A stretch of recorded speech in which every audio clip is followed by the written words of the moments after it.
Saif Ali Khan case में आरोपी को 5 दिन की रिमांड पर भेज दिया गया है।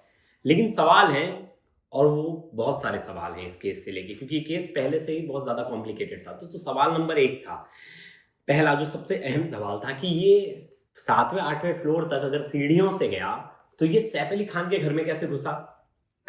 सवाल नंबर 2, उस वक्त घर में कितने लोग थे, और अगर इतने सारे लोग थे तो कोई भी सैफ अली खान की मदद के लिए सामने क्यों नहीं आया, और सैफ अली खान खुद अकेले नीचे क्यों आए, उस समय किसी ने घर से पुलिस को कॉल क्यों नहीं किया, कॉल करने की जो टाइमिंग है, फिर घर छोड़कर जाना दूसरी जगह, बाकी फैमिली मेंबर्स पुलिस स्टेशन क्यों नहीं गए, हॉस्पिटल लेट पहुंचना, ऐसे कई सवाल हैं। तो हम एक एक करके सब पे चर्चा करेंगे, क्योंकि इस केस को कहीं ना कहीं हमें बहुत इजी लग रहा है कि ये ओपन एंड शट केस है, लेकिन वैसा दिखता तो नजर नहीं आ रहा। तो हम पहले सवाल की तरफ रुख करेंगे कि जो आरोपी है मोहम्मद शरीफुल इस्लाम शहजाद, जिसका नाम है पूरा, ये कैसे घुसा। तो देखिए, एक सीसीटीवी फुटेज आया होगा, आपको याद होगा, वो सीसीटीवी फुटेज में वो दिख रहा है कि सीढ़ियों से जा रहा है और सीढ़ियों से आ रहा है।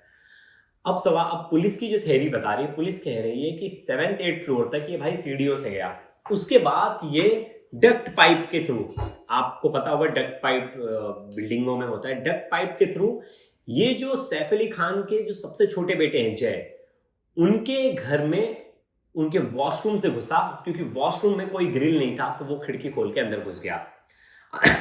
अंदर घुसता है, और अंदर घुसने के बाद वो उस बेडरूम का गलती से उससे लाइट जल जाता है। तब तक वो जो मेड थी, जो दाइमा थी, उनका जो काम करती थी उनके बच्चे का, वो उठ जाग गई और उन्होंने देखा, उन्होंने शोर मचाया, दोनों में बहस हुई, तब तक बाकी लोग जाग गए। अब सवाल था कि उस घर में कितने लोग थे उस रात। उस रात कहा जा रहा है कि 8 से ज्यादा लोग थे, जिसमें से एक जो मेड थी, जो दाइमा थी, जो उनके दोनों बच्चों का ख्याल रखती थी, 4 और मेल वर्कर्स थे, करीना थी और उनकी बहन थी, दोनों जन थे, उनके दोनों बच्चे थे। तो ऐसे टोटल 8 जन थे। अब 8 जन थे, जिसमें 4 मेल वर्कर्स जो थे, वो क्या कर रहे थे उस समय, वो भी उस समय डर के मारे छुप के बैठ गए थे, ऐसा पुलिस का दावा है, और मतलब पुलिस बता रही है अपने उसमें, और जो घर वाले वो भी बता रहे हैं। करीना ने भी अपना बयान दिया, तो उसने कहा था कि चोर ने कुछ चोरी नहीं किया, लेकिन उसने फिरौती की मांग की और उसने अटैक कर दिया सैफ अली खान पे, जैसे कि सैफ अली खान ने उसका कुछ बिगाड़ दिया हो। लेकिन वैसा कुछ लग नहीं रहा था, क्योंकि सैफ अली खान भी उससे पहली बार मिला था, और वो आरोपी जो है उसने खुद कहा कि मैं जानता ही नहीं, मैंने कभी रेकी ही नहीं की, मैं पहली बार गया था उस घर में। अगर कोई आदमी पहली बार किसी के घर में जा रहा है, वो 7th 8th फ्लोर तक सीढ़ियों से जा रहा है, उसके बाद पाइप से चढ़ के जा रहा है, उसी रूम में जा रहा है, बड़ी अचंभा वाली बात नहीं लग रही आपको? क्योंकि अगर कोई भी क्रिमिनल को जाना होगा तो भाई जाना ही होगा उस कमरे में, तो पूरा जाएगा उस फ्लोर तक, फिर उस फ्लोर तक सीढ़ियों से गया, उसके बाद वो उससे गया गैलरी से। ऐसा कहा जा रहा है कि जो वॉचमैन था वो सोया था। भाई चलो मान लिया, इतनी इतनी शोर शराबा हो रहा है, वॉचमैन सोया रह गया।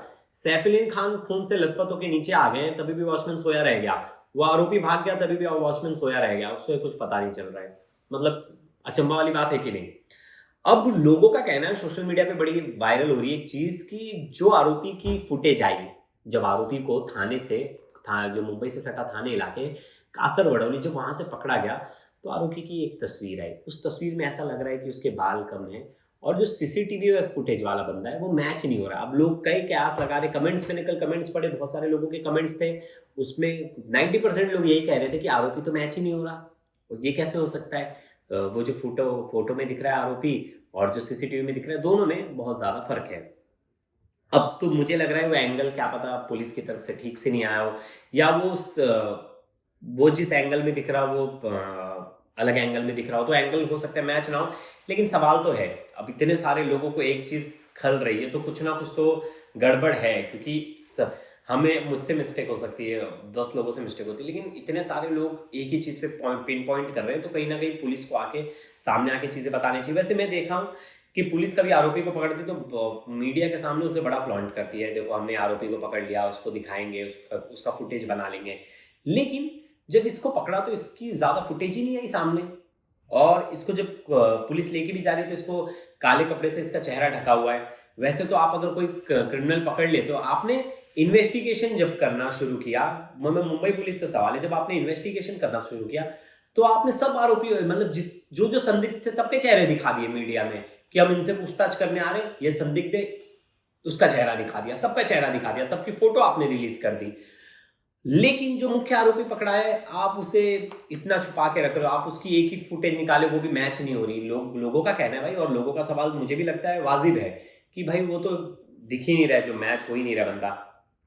फिर जो दूसरा सवाल था कि घर में इतने सारे लोग थे, किसी ने उस समय सैफ अली खान की मदद करने की कोशिश नहीं की। सैफ अली खान ने अकेले अकेले उस जो आरोपी है उससे लोहा लिया और दोनों लड़ लिया। फिर जो ये थ्योरी बताई जा रही है कि वो आरोपी पहली बार गया था, उसे नहीं पता था सैफ अली खान का घर था, बिना रेकी किए ऐसे डायरेक्ट घुस जाना, किसी के 7th 8th फ्लोर पर चला जाना, उसके घर में एंट्री ले लेना, वहां से आसानी से भाग जाना, बहुत कॉम्प्लिकेटेड लग रहा है ये, बहुत ज़्यादा कॉम्प्लिकेटेड। उस पर भी कोई सवाल, उस पर भी कोई जवाब नहीं है पुलिस की तरफ से कि ये भागा कैसे। आज इन्वेस्टिगेशन का दूसरा दिन है, आज देखते हैं क्या कुछ निकल कर सामने आता है। लेकिन जो इसमें इंपॉर्टेंट चीज़ है कि 19 फिंगरप्रिंट्स मिले हैं, फिंगरप्रिंट्स के निशान मिले हैं जो सैफ अली खान का जिस कमरे से, मतलब जो उनके बच्चे जय उस जिस कमरे से वो घुसा था आरोपी, वहाँ पाइप्स पे फिंगरप्रिंट्स के निशान मिले, डक पाइप पे निशान मिले, खिड़की पे निशान मिले। उन सब निशानों को अब इकट्ठा कर लिया है फॉरेंसिक टीम ने और उसे आगे भेजेगी, डीएनए सैंपलिंग होगी और बहुत सारी चीज़ें होंगी। मैच किया जाएगा कि सच में जो मोहम्मद सरफुल है उससे मैच हो रही है, वही आरोपी है या कोई और। अब मैं इस आरोपी के बारे में बताऊंगा। इस आरोपी का रिकॉर्ड क्या है। इस आरोपी का जो पिछला रिकॉर्ड रहा है, ये बहुत सारे नामचीन होटल्स में काम कर चुका है, हाउसकीपिंग का। क्या इसके ऊपर कोई पिछला क्रिमिनल रिकॉर्ड है? तो अभी तक ये साफ नहीं हुआ है कि इसके ऊपर पिछला कोई क्रिमिनल रिकॉर्ड है। अगर ये इसकी पहली चोरी थी और ये इतनी शातिराना तरीके से उस घर में घुस गया, अपना मोबाइल तक स्विच ऑफ कर लिया, मतलब आमतौर पे हर चोर को नहीं पता है, जो वेल प्रोफेशनल चोर है उन्हें ही पता होता है कि भाई मोबाइल स्विच ऑफ कर लेना है, क्योंकि बाद में आपका नेटवर्क मैच होगा तो पुलिस आपको पकड़ लेगी। तो कहीं ना कहीं ये भी एक थ्योरी मुझे लगता है जो निकलकर सामने आनी चाहिए कि वेल प्रोफेशनल चोर था या पहली बार चोरी करने के और इतनी शातिराना तरीके से चोरी कर ली इसने। अब पुलिस ने इसे पकड़ा कैसे, उस पर भी सवाल खड़ा होता है कि जो फेशियल रिकॉग्निशन ऐप है, पुलिस बोल रही है कि उससे हमने वो हर जगह एक्टिव कर दिया, तो हमें इसका चेहरा नजर आया बांद्रा के पास, दादर के पास। फिर उसके बाद हम वर्ली तक पहुंचे। वर्ली टी स्टॉल पे ये एक आदमी से बात कर रहा था, उस आदमी से हमने पता लगाया।